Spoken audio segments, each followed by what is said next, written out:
Continuamos con la sesión número 37 de nuestra serie de disertaciones sobre el origen del cosmos y la vida. Le damos gracias a Dios por permitirnos llegar hasta este punto. Seguimos estudiando la revelación sobrenatural.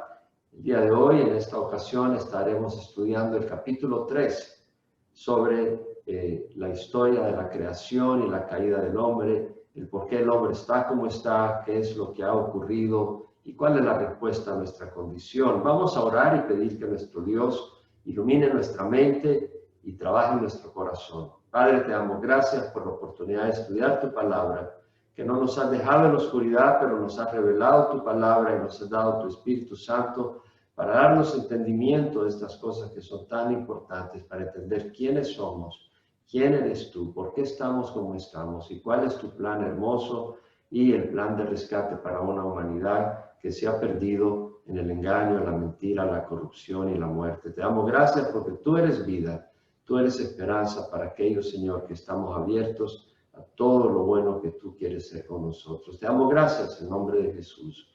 Amén.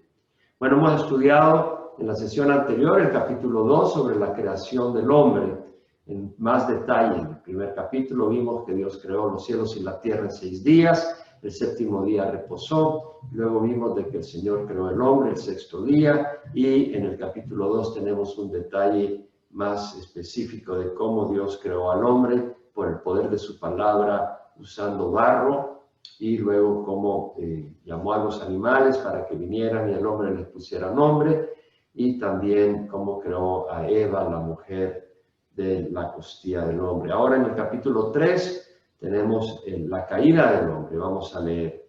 Dice la palabra del Señor: la serpiente era más astuta que cualquiera de los animales del campo que Jehová Dios había hecho. Y dijo a la mujer: ¿con qué Dios os ha dicho, no comeréis de ningún árbol del huerto? La mujer respondió a la serpiente: del fruto de los árboles del huerto podemos comer, pero del fruto del árbol que está en medio del huerto, ha dicho Dios, no comeréis de él ni lo tocaréis, para que no muráis. La serpiente dijo a la mujer: ciertamente no moriréis, pues Dios sabe que el día que de él comáis, serán abiertos vuestros ojos y seréis como Dios, conociendo el bien y el mal. Cuando la mujer vio que el árbol era bueno para comer y que era agradable a los ojos, y que el árbol era deseable para alcanzar sabiduría, tomó de su fruto y comió, y dio también a su marido que estaba con ella, y él comió. Entonces fueron abiertos los ojos de ambos y conocieron que estaban desnudos y cosieron hojas de higuera y se hicieron delantales. Tremenda tragedia. Y leemos entonces, pues, vamos a elaborar sobre estos versículos que hemos empezado a leer del capítulo 3. Bueno, número 1, vemos que dice que la serpiente era más astuta que cualquiera de los animales del campo. Y vemos que viene y tienta a Eva. Obviamente se está refiriendo a Satanás, y eso quiere decir que Satanás ya había caído de su posición como ángel exaltado antes de la caída. Entonces, probablemente después de la creación del hombre, o tal vez antes de la creación del hombre, Satanás ya había caído de su posición, pero es posible que después de la creación del hombre, el sexto día, pasó bastante tiempo, algunos años, no sabemos, la Biblia no nos dice, cuando Satanás cae y luego viene y tienta a la mujer, y la mujer provoca que el hombre también peque. No sabemos cuánto tiempo disfrutaron Adán y Eva de ese paraíso precioso, ese Edén, ese lugar placentero, ese lugar que es un deleite. Ahora la Biblia dice, la serpiente era más astuta que cualquiera de los animales del campo. La palabra serpiente, acuérdense, el Antiguo Testamento fue escrito en hebreo, es Nahash.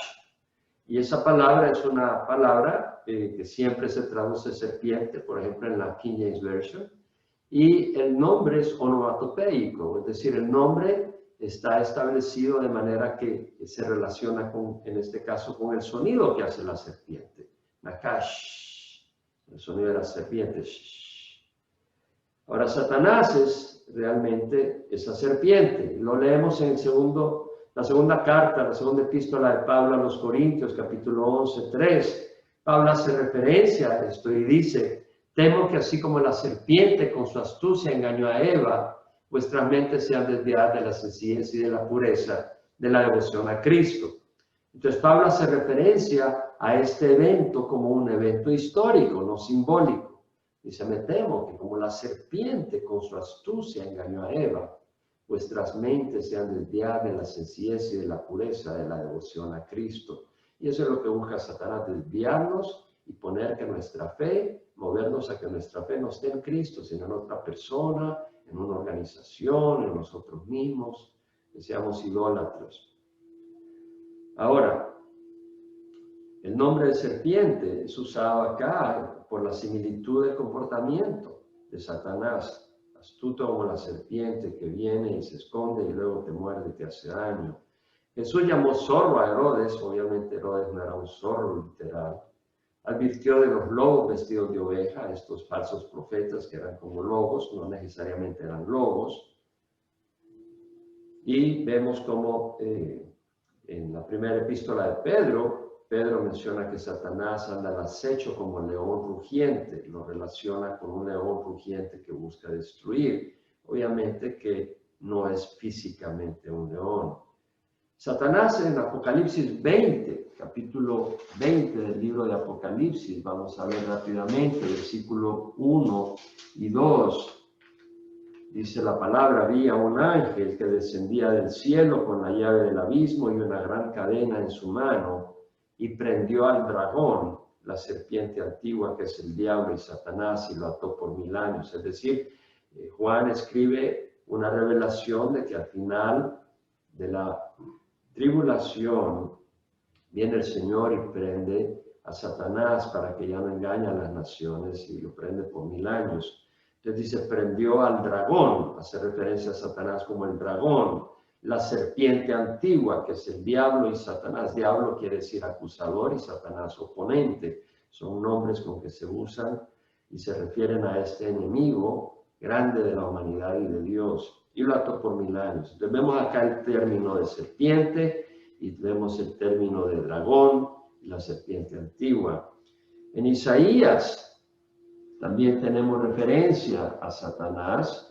Podemos ir a Isaías, capítulo 26, bueno, capítulo 27, leemos que la palabra dice sobre Satanás. Bueno, vamos a ver el capítulo 26, versículo 19 al 21, donde el Señor habla de que los muertos vivirán, habla de la resurrección y dice, tus muertos vivirán, sus cadáveres se levantarán, moradores del polvo despertad y dad gritos de júbilo, porque tu rocío es como el rocío del alba y la tierra dará luz a los espíritus. Tenemos esa esperanza en la resurrección, los creyentes en Dios. Ahora, el autor Isaías escribe, ven pueblo mío, entra en tus aposentos y cierra tras ti tus puertas. Escóndete por corto tiempo hasta que pase la indignación. Está hablando, bueno, el Señor viene, resucitamos con Él, lo que esperamos en Él, y viene la tribulación. Y aquí viene Isaías hablando de ese tiempo donde viene tribulación y viene la persecución contra el pueblo de Israel. Dice, escóndete por poco tiempo hasta que pase la indignación, porque he aquí Jehová va a salir de su lugar para castigar la iniquidad de los habitantes de la tierra contra él. Está hablando de la tribulación, y la tierra pondrá de manifiesto su sangre derramada y no ocultará más a sus asesinados. Y luego hace referencia a Satanás. Aquel día Jehová castigará con su espada feroz, grande y poderosa, al Leviatán, serpiente huidiza, al Leviatán, serpiente tortuosa, y matará al dragón que vive en el mar. Entonces vemos la referencia de Satanás como serpiente y también como Leviatán. Leviatán es esa criatura, monstruo marino que menciona el libro de Job en el capítulo 41, y aquí lo relaciona con ese monstruo marino. Ese monstruo marino obviamente es marino, está en el mar, y vemos acá que en el capítulo 27 de Isaías el Señor menciona al dragón que vive en el mar. Bueno, el mar es un símbolo de la humanidad también en la simbología bíblica, y por lo tanto vemos que la serpiente que vive en el mar, el dragón, el leviatán que vive en el mar, es el Satanás que gobierna sobre el mundo, el príncipe de este mundo.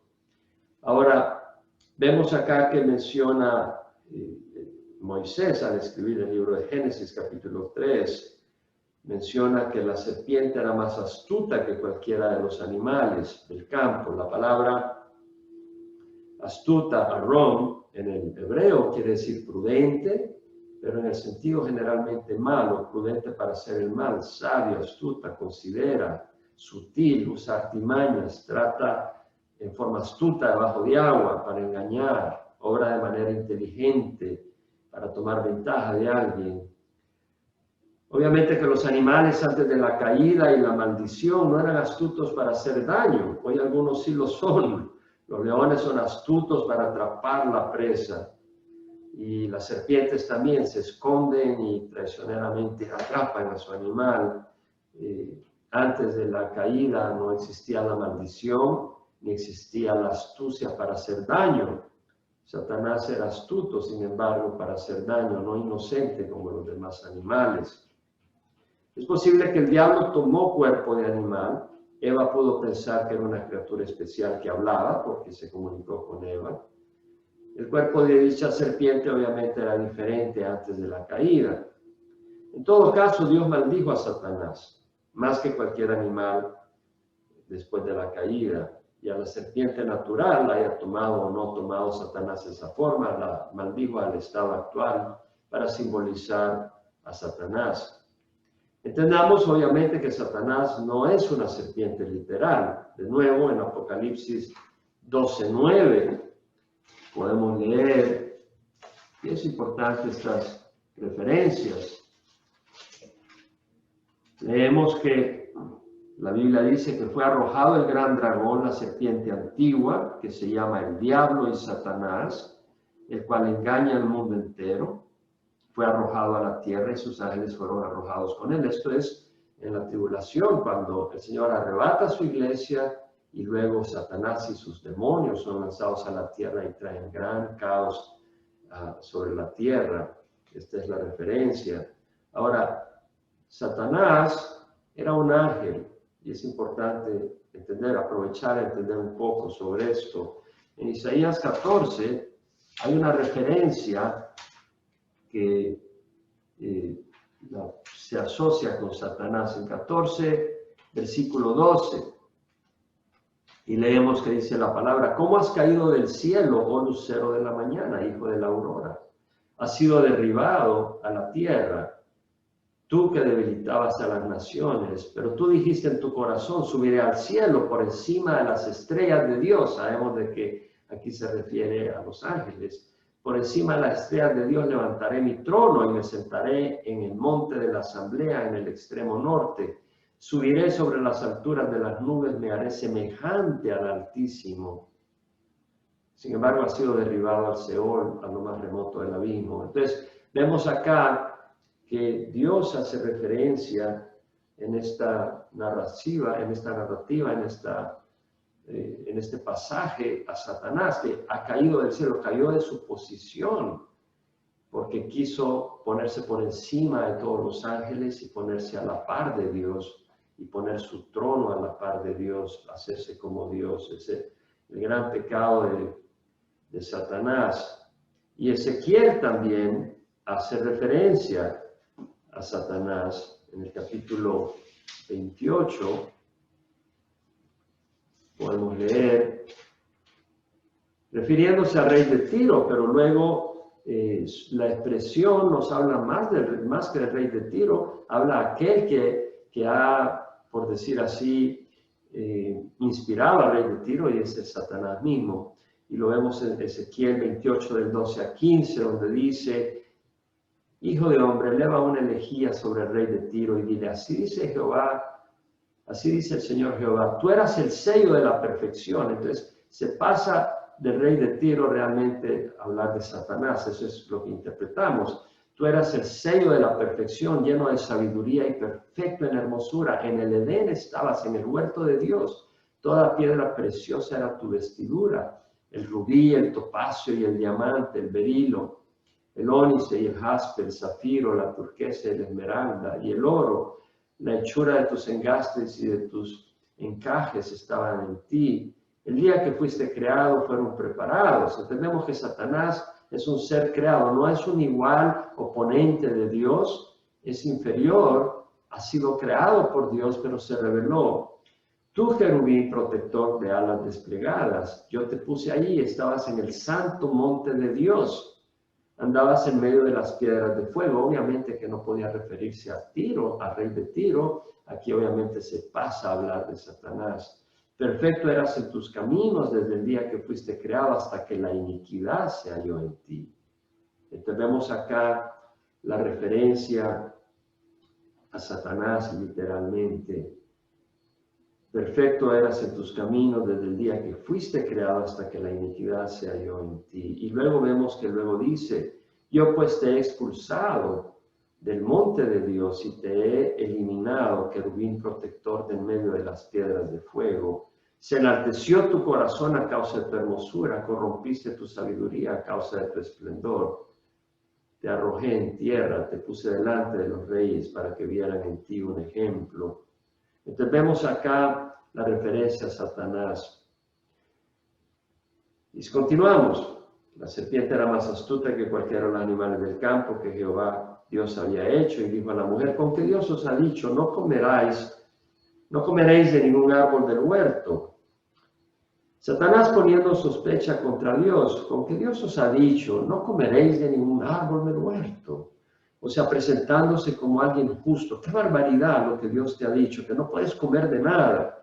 Indignado por lo ingrato que supuestamente es Dios, queriendo hacernos pensar que Dios no quiere que seamos bendecidos. Él nos quiere hacer miserables, que no se interesa en suplir nuestras necesidades. Y Satanás obra de esa manera para poner sospecha, alejarnos de Dios, llevarnos a la muerte. De esa manera nos ataca. Pues Dios no ama. Dios no ama la mentira y el padre de la mentira no ama a Dios. En Juan 8 podemos leer la referencia que hace Jesucristo de Satanás en el versículo 44. Dice, soy de vuestro padre el diablo, le dice a los judíos que se oponían al Señor, se oponían a la verdad. Dice, soy de vuestro padre el diablo y queréis hacer los deseos de vuestro padre. No son ni sus propios deseos, no se dan cuenta que están queriendo hacer la voluntad de Satanás. Él fue un homicida desde el principio y no se ha mantenido en la verdad, porque no hay verdad en él. Cuando habla mentira, habla de su propia naturaleza porque es mentiroso y el padre de la mentira. Entonces vemos la referencia a Satanás, que es homicida, trajo la muerte al mundo, porque Dios dijo, del día que comas de ese fruto ciertamente morirás. Y Satanás provocó que la humanidad probara ese fruto y entrara a la muerte. Por eso el Señor le dice a Satanás que es un mentiroso, y a los judíos que seguían su voluntad, queréis hacer los deseos de vuestro padre, el diablo. Él fue un homicida desde el principio, no se ha mantenido en la verdad, no hay verdad en él. Cuando habla mentira, habla de su propia naturaleza, porque es mentiroso y el padre es la mentira.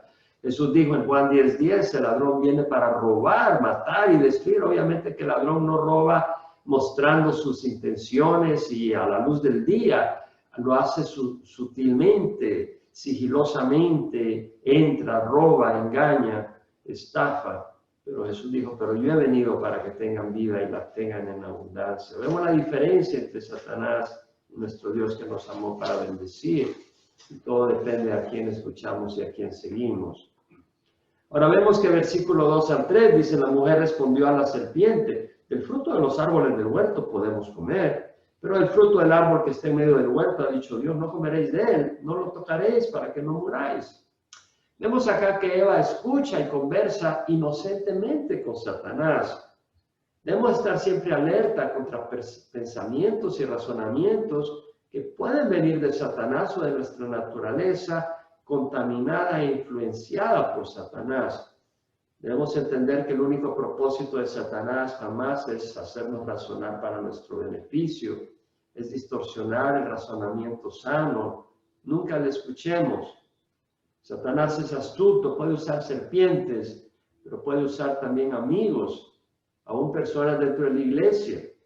En Mateo 16 tenemos cuando Jesús va a Cesarea de Filipo con sus apóstoles y les pregunta quién dicen los hombres que es el Hijo del Hombre, y tiene esa conversación con los apóstoles, y Pedro dice, tú eres el Cristo, el Hijo del Dios viviente. Y Jesús le dice, bienaventurado eres Simón, hijo de Jonás, porque eso no te lo reveló carne ni sangre, sino mi Padre que está en los cielos.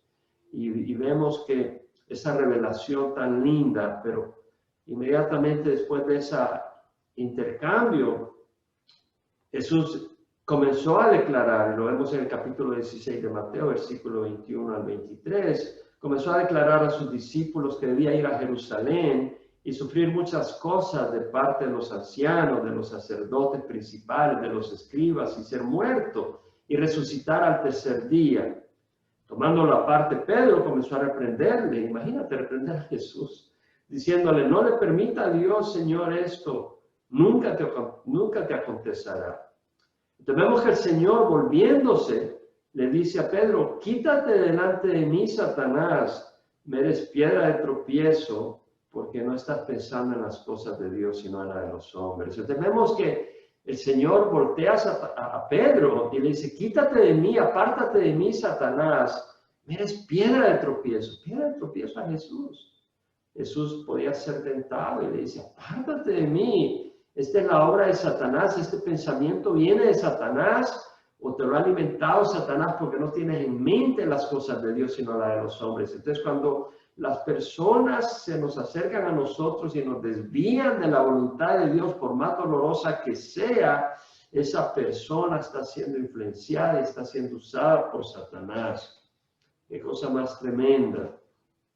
Ahora vemos que la serpiente dijo a la mujer, ciertamente no moriréis, pues Dios sabe que el día que de él comáis, serán abiertos vuestros ojos y seréis como Dios, conociendo el bien y el mal. Satanás busca que dudemos la palabra de Dios. Vemos que le dice a la mujer, ciertamente no moriréis. Dios le dijo a Adán, ciertamente moriráis el día que comas de ese fruto. Busca que dudemos, Satanás, de las advertencias y de las promesas de Dios, que dudemos de las advertencias para que caigamos y seamos destruidos. Dudemos de las promesas para que no las abracemos y escapemos de la corrupción de este mundo. Pues Dios sabe que el día que de él comáis serán abiertos vuestros ojos. Satanás quiere hacernos creer de que hay algo más que podemos ver, que el Señor nos impide y nos prohíbe ver. A Eva le dijo, no puedes comer de ese fruto. Bueno, se lo dijo a Adán, y Adán pues obviamente se lo comunicó a Eva, no podéis comer de ese fruto del conocimiento del bien y el mal. El día que comas moriráis. Y Satanás le hace creer a Adán y a Eva que hay algo más. Bueno, a Eva realmente. Adán termina desobedeciendo a Dios, rebelándose contra Dios por complacer a su mujer, pero la mujer es engañada, Eva.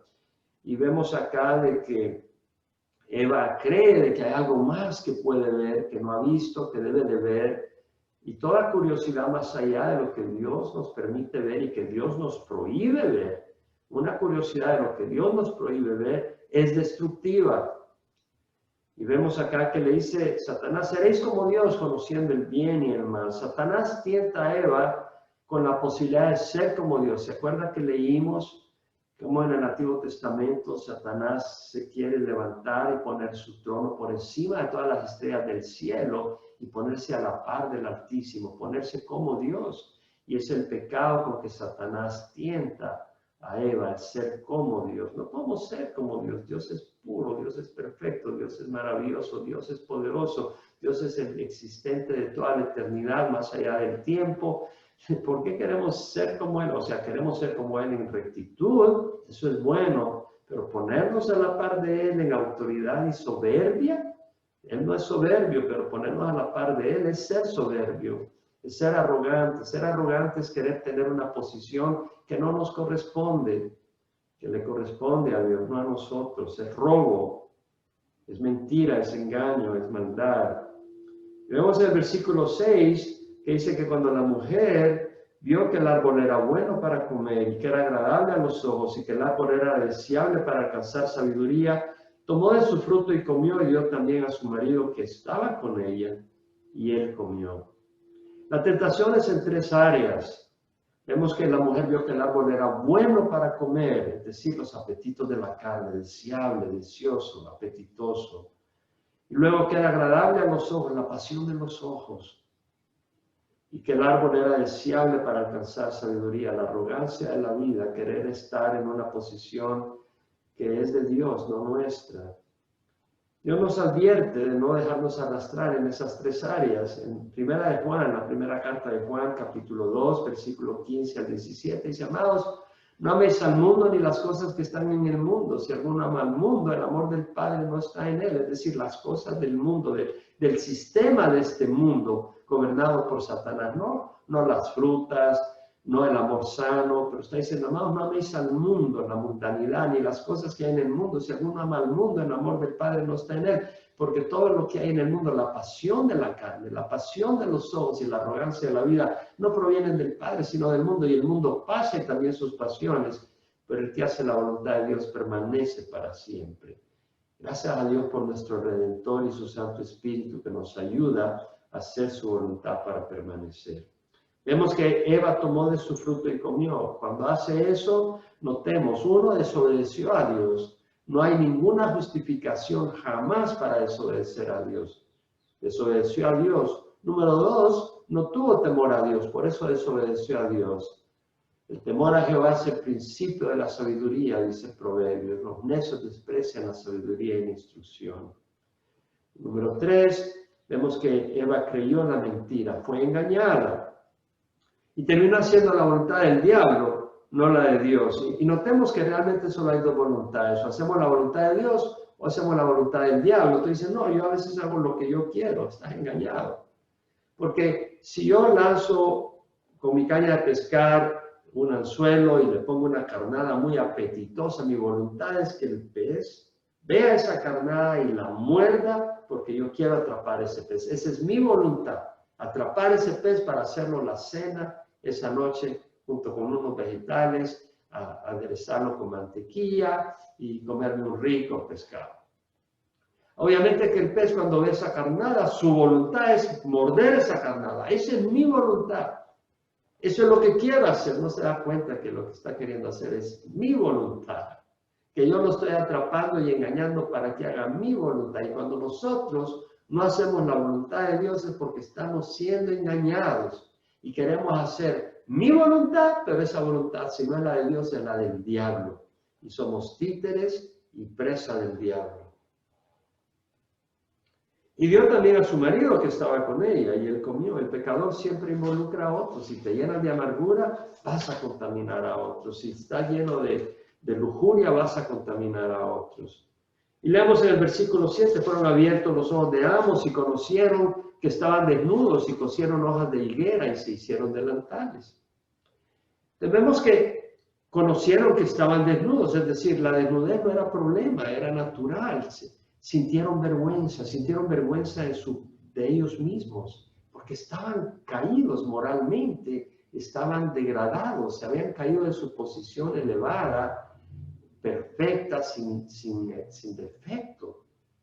Y vemos de que cosieron delantales, cosieron hojas de higuera y se hicieron delantales. El pecado no se cubre con ropa. Y no se cubre con tradiciones religiosas tampoco. Vemos acá que tenían inteligencia. No pueden coser delantales si no tuvieran inteligencia. Cosieron hojas de higuera y se hicieron delantales. Eran inteligentes, no eran trogloditas o primates en proceso de desarrollo. Tenían conciencia, sintieron culpables. Sintieron que estaban mal, que tenían que cubrir su pecado. Los animales no tienen conciencia, el hombre sí. Evolución no puede explicar cómo el hombre tiene conciencia moral. Y vemos el versículo 8 y 9 que oyeron a Jehová Dios que se paseaba en el huerto al fresco del día, y el hombre y su mujer se escondieron de la presencia de Jehová Dios entre los árboles del huerto. Y Jehová Dios llamó al hombre y le dijo: ¿dónde estás? Se escondieron de la presencia de Dios. ¿Por qué? Porque sintieron miedo. Por primera vez sienten miedo, nunca habían sentido miedo. Qué triste. En lugar de correr hacia Dios, buscaron esconderse de Dios, y esa es la estrategia de Satanás también. La estrategia del pecado en nosotros, huir de Dios porque Él es bueno y perfecto y puro, sin error, sin engaño, y su palabra es verdad y huimos porque la hemos roto. Pero en vez de huir, Él es nuestra respuesta. Él nos ama y ha provisto un Salvador, un Redentor. Ahora, qué absurdo creer que se podían esconder entre los árboles de Dios. ¡Qué engaño! ¡Qué engaño! En vez de tener sabiduría, aprendieron necedad, adquirieron necedad. Creer que nos podemos esconder de Dios. Y igual de absurdo es creer que podemos esconder nuestra culpa con tradiciones, con obras buenas. Es decir, si tú asesinas a alguien y luego vienes y empiezas a vender un producto y la ganancia la regalas a los pobres, con eso no eres libre de culpa de haber asesinado a esa persona. La culpa tiene que pagarse. El Señor Dios, Jehová Dios, llamó al hombre y le dijo, ¿dónde estás? Dios sabía dónde estaba. Dios no le estaba preguntando porque no sabía dónde estaba Adán. Dios estaba preguntándole a Adán para que Adán supiera dónde estaba él, en dónde y qué condición había caído para que buscara respuestas, sanidad. Dios nos pregunta, ¿dónde estás, Jaime? ¿Dónde estás, María? ¿Dónde estás, Luis? ¿Dónde estás, Rosa, como te llames? Dios trata primero con Adán, porque llama al hombre. Y Adán responde. Dios trata primero con Adán porque es la cabeza del hogar. Primero creó a Adán y luego crea a Eva. Y Adán responde, te oí en el huerto y tuve miedo porque estaba desnudo y me escondí. Qué triste. Dios le dijo, ¿quién te ha hecho saber que estabas desnudo? ¿Has comido del árbol del cual te mandé que no comieras? Dios sabía. Dios está interactuando con Adán para que Adán reconozca su falla, porque si tú no reconoces tu falla, no puede haber sanidad. Y vemos la respuesta de Adán. El hombre respondió, la mujer que tú me diste por compañera me dio del árbol y yo comí. O sea, Adán le da una excusa. La mujer que tú me diste por compañera, ella fue la que me dio del árbol y yo comí. Como que si Eva lo obligó, le dobló el brazo para que comiera del fruto del árbol. Obviamente que Adán estaba enamorado de Eva, apasionado por ella, y cuando Eva le ofrece, él se rebela contra Dios y honra a su mujer. Pero cuidado de honrar a tu mujer cuando tu mujer te promueve que vayas en rebeldía contra Dios. Esa no es algo que debemos hacer, no es una posición sabia. Y Jehová entonces vuelve hacia la mujer. Y vemos de que Jehová Dios dijo a la mujer, ¿qué es esto que has hecho? De nuevo. Y la mujer respondió, la serpiente me engañó y yo comí. Bueno, esa no es excusa. Simple y sencillamente ella sabía que no debía de comer del fruto del conocimiento del árbol del conocimiento del bien y del mal. Pero se excusa con la serpiente. Ese es un problema, siempre nos excusamos nuestro pecado. Estamos como estamos porque fulano, porque mengano, porque esto, porque el otro. Nunca reconocemos nuestro pecado y al no hacerlo no puede haber sanidad. Primera de Juan dice, si confesamos nuestros pecados, Él es fiel y justo para perdonar nuestros pecados y limpiarnos de toda iniquidad. Vemos acá de que obviamente este evento es un evento histórico, como mencionamos, Pablo hace referencia, me temo que así como la serpiente con su astucia engañó a Eva, vuestras mentes se han desviado de la sencillez y de la pureza de la devoción a Cristo. Y ahora vamos al versículo 14, donde leemos que Jehová Dios dijo a la serpiente, por cuanto has hecho esto, maldita serás más que todos los animales y más que todas las bestias del campo. Sobre tu vientre andarás y polvo comerás todos los días de tu vida. Tremenda declaración del Señor. Dios maldijo a los animales y maldijo al animal que se volvió a la serpiente actual. La serpiente actual se arrastra y come polvo y simboliza la condición de Satanás. La palabra maldita en el hebreo arar quiere decir, es un verbo, quiere decir maldecir amargamente y quiere decir maldecir, aborrecer, detestar, causar que algo sea aborrecido, detestado, detestable. Tenemos la segunda ley de la termodinámica que dice que las cosas van de orden a desorden, de orden a corrupción, de la información a corrupción de la información. Es la segunda ley de la termodinámica y refleja la maldición en el mundo. Y vemos que Dios maldice a la serpiente. En forma simbólica, la serpiente expresa el castigo a Satanás. La serpiente anda en el polvo, bien abajo, en el suelo, sin gloria. Y lo mismo Satanás andaría bien abajo, en el suelo, sin gloria, maldecido, aborrecible y amargado, su alimento siendo el polvo, es decir, su espíritu alimentándose no de los deleites espirituales que tienen acceso los ángeles obedientes y los hijos de Dios que alabamos, agradecidos por las bendiciones de Dios. Dios afectó a la serpiente natural, causando que se arrastre en tierra, y es un símbolo de la condición de la serpiente espiritual, Satanás. Dios maldice y causa corrupción. La corrupción entra en los animales, entra en los seres humanos, entra en la naturaleza, y lo vemos en los siguientes versículos. Capítulo 3, versículo 15, Dios promete un liberador del ser humano y de la humanidad.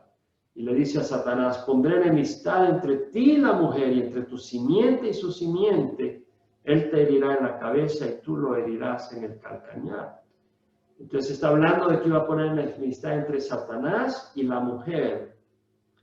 Entre tu simiente, entre los seguidores de Satanás, entre el ejército de Satanás y su simiente, la simiente de la mujer. No menciona la simiente del hombre, sino de la mujer, porque Jesús nacería de la mujer, pero no de la semilla del esposo de María. María fue la mujer de quien se encarnó Jesús, pero José no tuvo nada que ver con ese nacimiento. Jesús existe desde la eternidad y se encarnó en María. Entonces Jesús es de la simiente de la mujer. Y hay enemistad entre los que seguimos a Jesús y el bando de Satanás. Pero menciona el veredicto, Él te herirá en la cabeza, es decir, Él te aplastará en la cabeza y tú lo herirás en el calcañar. Eso ocurre en la cruz. Efectivamente, en el pie fue clavado Jesús, en las manos y su pie. Él te herirá en el calcañar, porque con tu pie tú aplastarás la cabeza de la serpiente en la cruz. Ahora vemos lo que le dice a la mujer. A la mujer dijo, en gran manera multiplicaré tu dolor en el parto. Con dolor darás a luz a tus hijos, y con todo tu deseo será por tu marido, y él tendrá dominio sobre ti. Entonces trata con la mujer. En gran manera multiplicaré tu dolor en el parto. Es decir, Dios obra en la anatomía de la mujer de manera que a partir de eso, la mujer, cuando da a luz, contrario al diseño original, su cuerpo ha sido afectado de manera que ahora cuando da a luz es un proceso sumamente doloroso. Yo no lo he experimentado, soy hombre, pero sé por narración y he visto partos. Es un proceso sumamente doloroso. Entonces, aquellas personas que dicen de que el parto es doloroso porque evolución y que muchos terminan en aborto y que Dios no es un Dios para producir eso, están ignorando que el efecto del pecado ha causado un deterioro y una modificación en el cuerpo humano.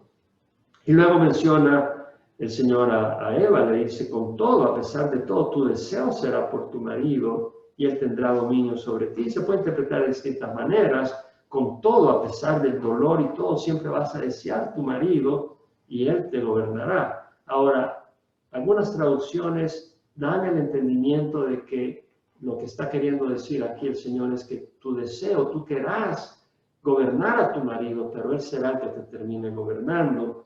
Y eso lo leemos, por ejemplo, en la New King James Version, dice, your desire shall be for your husband, tu deseo será por tu marido, and he shall rule over you, y él te gobernará. Sin embargo, la English Standard Version traduce, your desire shall be contrary to your husband, but he shall rule over you.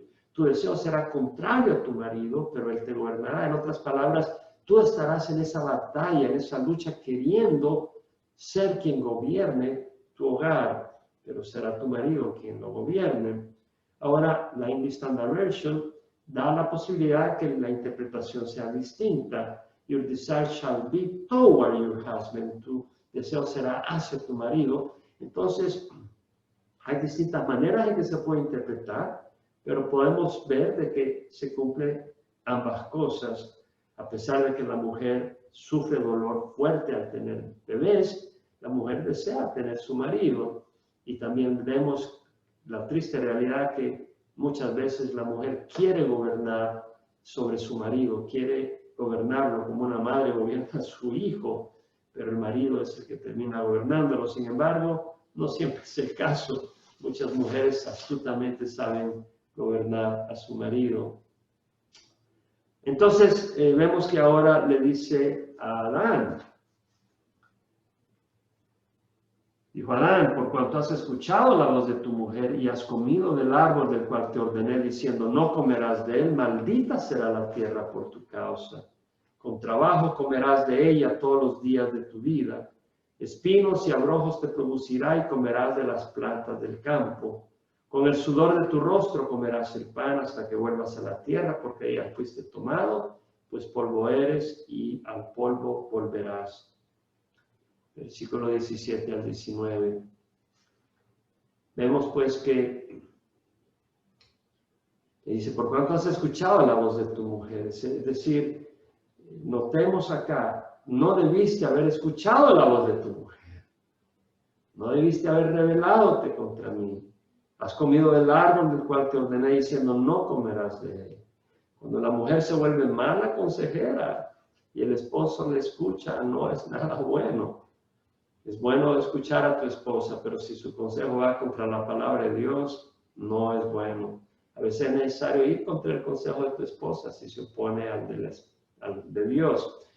Lamentablemente, a veces el hogar es un monstruo de dos cabezas, como dice la palabra. Si la mujer está queriendo gobernar al hombre, imagínate, y el hombre queriendo gobernar, tenemos un monstruo de dos cabezas y no llega a ningún lugar, y una casa dividida no puede permanecer.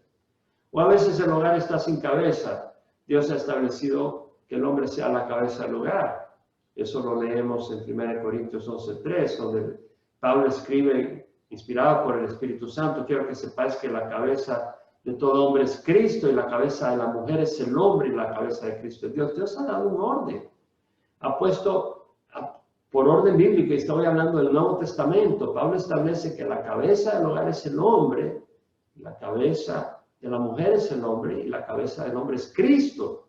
Un hombre que es cabeza, pero no está bajo la autoridad y bajo la guía de Cristo, va a estar bajo la autoridad y la guía de Satanás, y eso es horrible. El hombre tiene que tener liderazgo. Ahora, el resultado de la rebeldía es la maldición. Dios maldice la naturaleza y luego dice, con trabajo comerás de ella todos los días de tu vida. Es decir, la naturaleza se volvería difícil de trabajar. La agricultura no sería tan fértil y agradecida. Entraría cizañas, entrarían pestes. Y dice, espinos y abrojos te producirá y comerás de las plantas del campo. Con el sudor de tu rostro comerás el pan. En otras palabras, hay lucha, hay un esfuerzo, hay dificultad. Ya no es fácil como hubiera sido si no hubiera habido pecado. Ahora, espino y abrojos te producirá. Los espinos, los abrojos son resultado de la maldición. Nuestro Señor Jesucristo llevó una corona de espinas. Nuestro mismo Señor llevó la maldición simbólicamente y actualmente en la cruz recibió el peso de nuestros pecados. Y luego habla de la muerte física. Hasta que vuelvas a la tierra, porque de ellas fuiste tomado, pues polvo eres y al polvo volverás. Y sabemos que estamos hechos del barro, porque los elementos que hay en el cuerpo humano están en el barro. Somos creación de Dios. Y el hombre le puso por nombre Eva a su mujer, porque ella era la madre de todos los vivientes. Interesante. Eva, la English Standard Version menciona la nota que Eva suena en el hebreo como dadora de vida y suena como la palabra viviente. La New American Standard menciona que Eva es viviente o vida. En otras palabras, el nombre de Eva refleja que es dadora de vida, que es vida. Interesante porque dice, porque ella era la madre de todos los vivientes. Evolución, jamás hubiera imaginado que toda la humanidad viene de una mujer, pero ha sido comprobado, verificado por la genética. Hemos visto cómo las universidades más famosas han comprobado por la genética, por el mitocondria, el ADN del mitocondria, que todo ser humano viene de una madre en común. Y la Biblia lo dice. Esto fue escrito hace 3.500 años y la humanidad lo ha confirmado científicamente ahí por el año 1980 y pico. Alan Wilson, profesor de la Universidad de Berkeley, recuerdo haber leído su artículo cuando decía toda la humanidad, la genética comprobado, proviene de una madre en común. Amigo, la palabra de Dios es verdad. Ahora vemos en el versículo 21 que Jehová Dios hizo vestiduras de piel para Adán y su mujer y los vistió. Es decir, Dios tiene compasión y las hojas de higo, las hojas de higuera no podían cubrirlos. Y viene el Señor y mata a un cordero para cubrirlos a ellos. Y entonces vemos acá el primer sacrificio. Dios mostrando que para cubrir es necesario sangre.